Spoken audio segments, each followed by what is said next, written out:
جنت کے اعلیٰ درجوں میں ان کو پہنچا دیتے ہیں۔ حضور اقدس صلی اللہ علیہ وسلم کا ارشاد ہے کہ بہت سے لوگ ایسے ہیں کہ دنیا میں نرم نرم بستروں پر اللہ تعالیٰ شانوں کا ذکر کرتے ہیں، جس کی وجہ سے حق تعالیٰ شانوں جنت کے اعلیٰ درجوں میں ان کو پہنچا دیتے ہیں۔ یعنی دنیا میں مشقتیں جھیلنا، صعوبتیں برداشت کرنا آخرت کے رفع درجات کا سبب ہے، اور جتنی بھی دینی امور میں یہاں مشقت اٹھائی جائے گی اتنا ہی بلند مرتبوں کا استحقاق ہوگا۔ لیکن اللہ پاک کے مبارک ذکر کی یہ برکت ہے کہ راحت و آرام سے نرم بستروں پر بیٹھ کر بھی ذکر کیا جائے تب بھی درجات کی بلندی کا سبب ہوتا ہے۔ حضرت نبی کریم صلی اللہ علیہ وسلم کا ارشاد ہے کہ اگر تم ہر وقت ذکر میں مشغول رہو تو فرشتے تمہارے بستروں پر اور تمہارے راستوں میں تم سے مصافحہ کرتے ہیں۔ ایک حدیث میں حضور صلی اللہ علیہ وسلم کا ارشاد وارد ہوا ہے کہ مفرد لوگ بہت آگے بڑھ گئے۔ صحابہ نے عرض کیا کہ مفرد کون ہے؟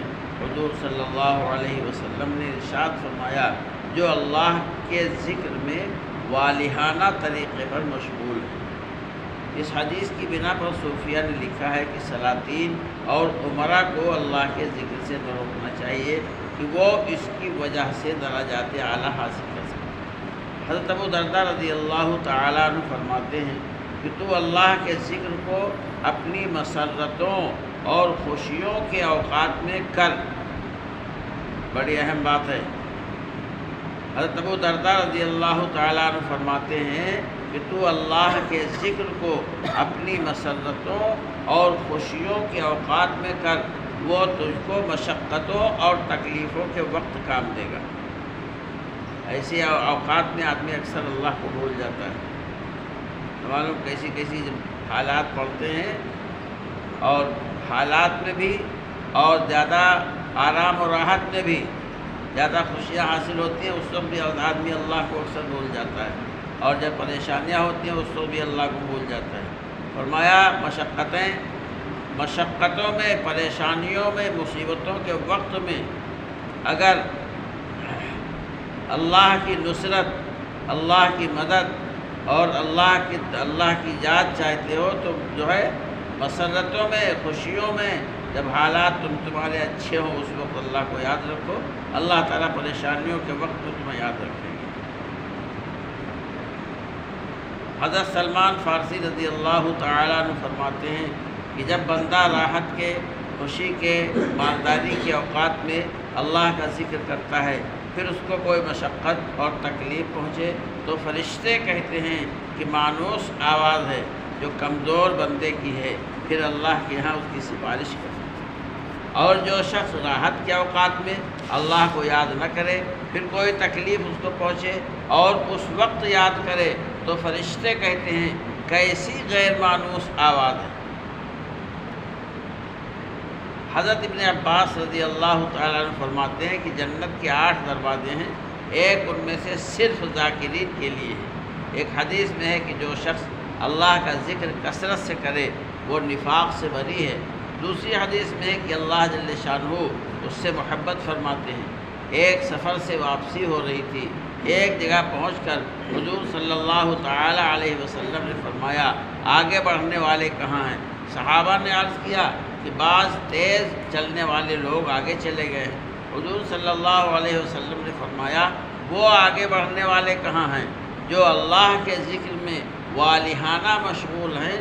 جو شخص یہ چاہے کہ جنت سے خوب سیر ہو وہ اللہ کا ذکر کثرت سے۔ حضرت انس بن مالک رضی اللہ تعالیٰ عنہ فرماتے ہیں کہ رسول اللہ صلی اللہ علیہ وسلم نے ارشاد فرمایا جب قیامت کا دن ہوگا تو پریشانی کی وجہ سے لوگ ایک دوسرے کے پاس بھاگے بھاگے پھریں گے۔ چنانچہ حضرت آدم علیہ السلام کے پاس جائیں گے اور ان سے عرض کریں گے آپ اپنے رب سے ہماری شفاعت کر دیجئے۔ وہ فرمائیں گے میں اس کا اہل نہیں، تم ابراہیم علیہ السلام کے پاس جاؤ، وہ اللہ تعالیٰ کے دوست ہیں۔ یہ ان کے پاس جائیں گے، وہ فرمائیں گے میں اس کا اہل نہیں، لیکن تم موسیٰ علیہ السلام کے پاس جاؤ، وہ کلیم اللہ یعنی اللہ سے باتیں کرنے والے ہیں، یہ ان کے پاس جائیں گے، وہ بھی فرمائیں گے میں اس کا اہل نہیں۔ لیکن تم عیسیٰ علیہ السلام کے پاس جاؤ، وہ روح اللہ اور کلمۃ اللہ ہیں، یہ ان کے پاس جائیں گے، وہ بھی فرمائیں گے میں اس کا اہل نہیں۔ البتہ تم حضرت محمد صلی اللہ علیہ وسلم کے پاس جاؤ، چنانچہ وہ لوگ میرے پاس آئیں گے، میں کہوں گا بہت اچھا، شفاعت کا حق مجھے حاصل ہے۔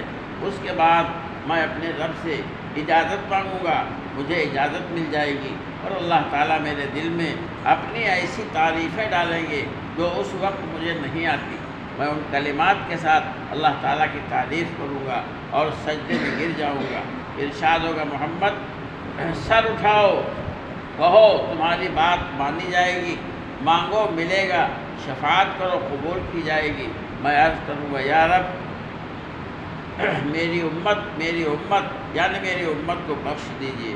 مجھ سے کہا جائے گا جاؤ، جس کے دل میں جو کے دانے کے برابر بھی ایمان ہو اسے بھی جہنم سے نکال لو۔ میں جاؤں گا اور حکم کی تعمیل کروں گا، واپس آ کر پھر انہی کلمات کے ساتھ اللہ تعالیٰ کی تعریف کروں گا اور سجدے میں گر جاؤں گا۔ ارشاد ہوگا محمد سر اٹھاؤ، کہو تمہاری بات مانی جائے گی، مانگو ملے گا، شفاعت کرو قبول کی جائے گی۔ میں عرض کروں گا یا رب میری امت مجھ سے کہا جائے گا جاؤ، جس کے دل میں ایک ذرے یا ایک رائی کے دانے کے برابر بھی ایمان ہو اسے بھی نکال لو۔ میں جاؤں گا اور حکم کی تعمیل کروں گا، واپس آ کر پھر انہی کلمات کے ساتھ اللہ تعالیٰ کی تعریف کروں گا اور سجدے میں گر جاؤں گا۔ ارشاد ہوگا محمد سر اٹھاؤ، کہو تمہاری بات مانی جائے گی، مانگو ملے گا، شفاعت کرو قبول کی جائے گی۔ میں عرض کروں گا یا رب میری امت مجھ سے کہا جائے گا جاؤ، جس کے دل میں ایک رائی کے دانے سے کم تر ایمان ہو اسے بھی نکال لو۔ میں جاؤں گا اور حکم کی تعمیل کر کے چوتھی مرتبہ واپس آؤں گا اور پھر انہی کلمات کے ساتھ اللہ تعالیٰ کی تعریف کروں گا۔ ارشاد ہوگا محمد سر اٹھاؤ، کہو تمہاری بات مانی جائے گی، مانگو ملے گا، شفاعت کرو قبول کی جائے گی۔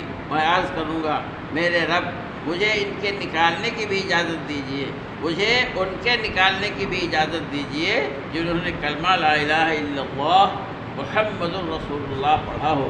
اللہ تعالیٰ ارشاد فرمائیں گے میری عزت کی قسم، میرے بلندی مرتبہ کی قسم، میری بڑائی کی قسم اور میری بزرگی کی قسم، جنہوں نے یہ کلمہ پڑھ لیا ہے ان